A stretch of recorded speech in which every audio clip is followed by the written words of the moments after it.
Welcome back. Every time there has been talk of corruption in government or an expose by the Attorney General, the response and promise has been to improve systems as a solution.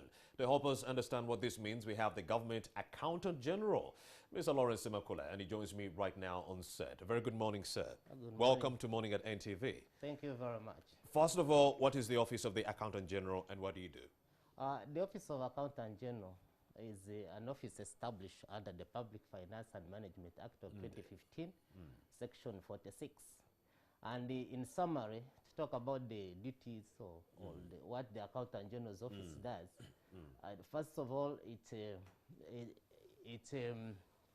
is involved, or it involves the design, development, and implementation of public financial management systems. The second broad area is that the Office of the Accountant General is responsible for the function of the accounting in government and also the function of procurement in government. Yeah. We also want to know, when it comes to accountability systems, what do you mean? Transparency and accountability systems. Of course, transparent and accountability systems are systems which are able to give information when it is needed, to be able to give you what has been allocated and how it has been spent, to be able to retrieve the information as and when you need that information, or to be able to provide information to the various stakeholders that might require the information. As a person who monitors government accountability and expenditure, would like to know what are some of those systems that you have under your office that are aiding your work? We have so many systems, micro systems, but I want to talk about the big systems. As you all know, that the government of Uganda, since 2004, we have been implementing what we call the Integrated Financial Management System. And this system helps us to, it's largely in the budget execution processes, and those are processes where we do disbursements, where we do monitoring of revenue, where we do monitoring of expenditures, and where we do accounting and reporting. That's the system that we use.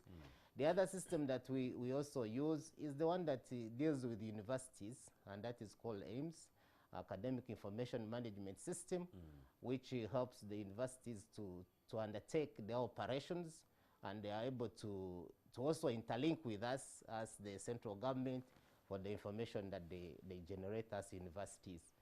The other system which we are working on is that, of course, there has been a complaint by the public that there is a lot of, I want to say, corruption within the procurement function. So we are trying to look at how to best re-engineer the procurement processes. So we are implementing what we call the electronic government procurement. And this, definitely we are piloting it, and we want to roll it out in the next coming financial year. This system of e-procurement should be able to address some of the issues that the public out there perceive as corrupt tendency within the procurement cycle. Yes. You don't think this e-platform might be susceptible to hackers? Yes, we have. Are there any safeguards? There are many safeguards. We have, as I said, we have implemented the Integrated Financial Management System since 2004. We have had attempts in the past for hackers to hack into the system. So we have had to really think about the security of these systems, and we have a robust security system that we do at the Ministry of Finance. What are those systems you think are missing and would enable you plug these, gaps in revenue leakages? Well, we are working with URA because the revenue side is mostly handled by the Uganda Revenue Authority. So we are working with URA to improve those revenue collection side. And we interface with URA to be able to then pick the information that URA has collected. So, of course, what I can say, the issue on the systems, the biggest challenge that we have is the people that are behind these systems. That is the biggest challenge. But otherwise, the systems are robust. The systems, any issue that comes up with, we take care of it. So that's what I can How say. efficient can a system be if the operator is corrupt? That is, of course, the challenge, but we have tried as much as possible to ensure that, as I told you earlier, that we have a robust security system, not only secure the system, but also to monitor what each individual does on the system. So that is one way of trying to minimize misuse of these systems that we do. We monitor, we avail our real-time access to the investigative bodies and Auditor General's Office or the IGG. They all avail those information. Have you nabbed some of these criminals engaged in these practices?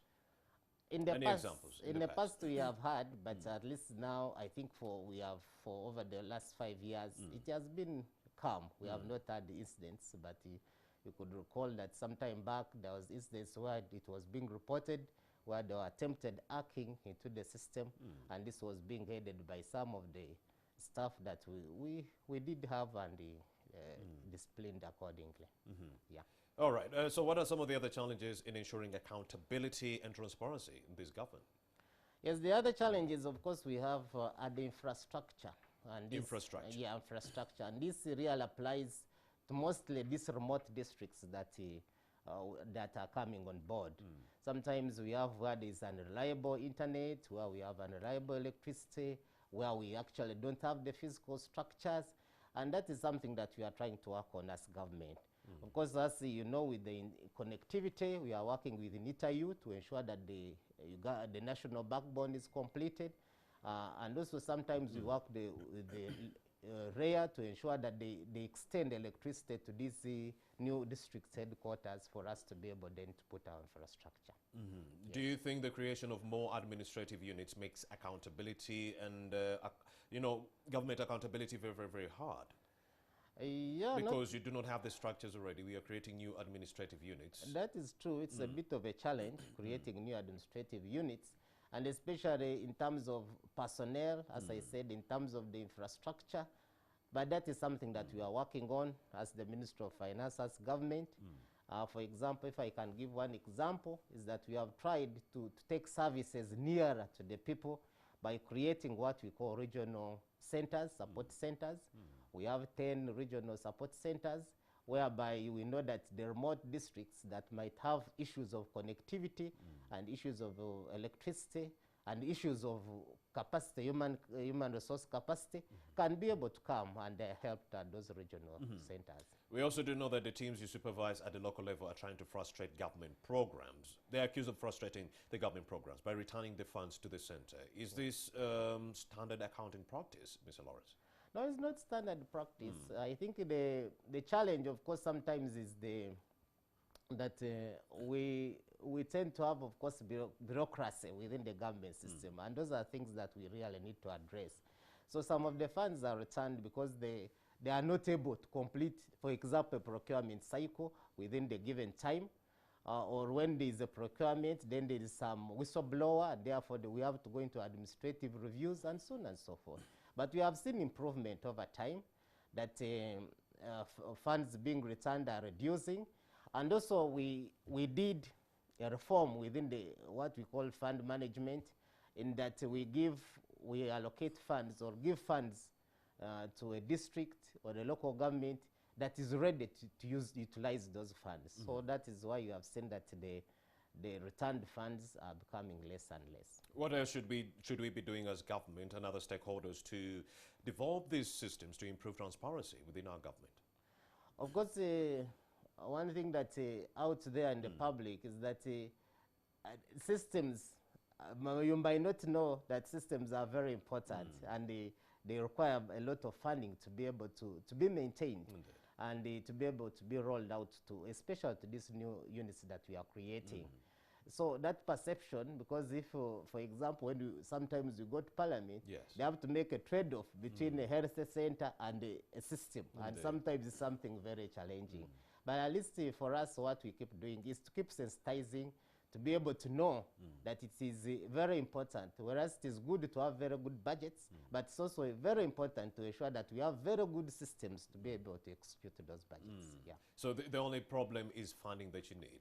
That's funding and perception. We need change management, mindset change, especially as I keep telling you that when we go to the local government especially, the capacity is a bit lacking, but we keep training and training and retraining. So mindset is very important. Accountant General, Mr. Lawrence Semakula, give us your last parting shots before we let you go. Come on. For government, as you all know, that you are well committed into improving public financial management, and public financial management is very critical in any government system. Yeah. All right, thank you very much, Accountant General Mr. Lawrence Semakula, for making the time to speak to Morning at NTV. We're talking about how systems can improve transparency in our government. You're still watching Morning at NTV. Let's take a breather. Return shortly with more conversations. Keep it here on the #1 breakfast show in the country, Morning at NTV.